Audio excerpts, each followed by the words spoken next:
سلام دوستای عزیز، گیم بزنیم پرتش کنیم. خوب است؟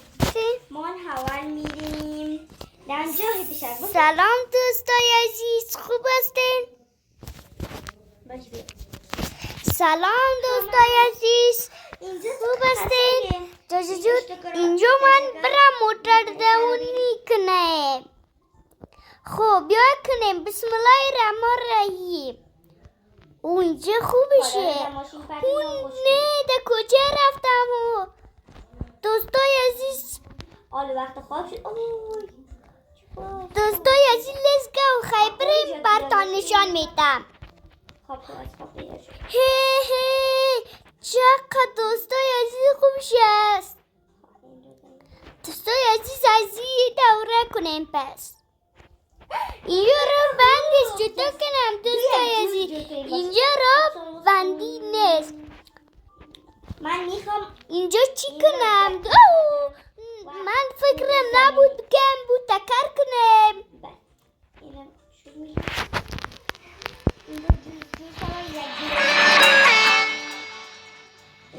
اینجا چقدر دوستای عزیز خوبشه. فایت رسه. من اینجا میخوایم که من تبلیغ کنم موتر ببرم در سرای استاد کنم. اون شید موتر تکر کرده. بریم این لیتس گو بریم. سلام دوستای عزیز، خوب هستین؟ در جور هستین؟ بریم موتر دوونی کنیم. گیم موتر دوونی رو بزنیم. خب دوستای عزیز من زدیم گیم موتر دوونی. تکر نکنیم دوستای عزیز. میخواید یک جای برم دوستای عزیز. دوستای عزیز من میخوایم که پس دوره کنم.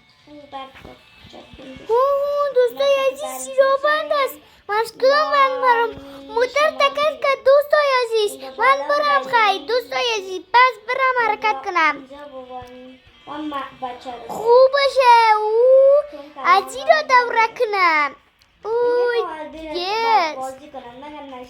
اینجا چقدر خوب شد. اون تکر کردم. خداحافظ دوستای عزیز. دیگر روزا میزنیم. خداحافظ.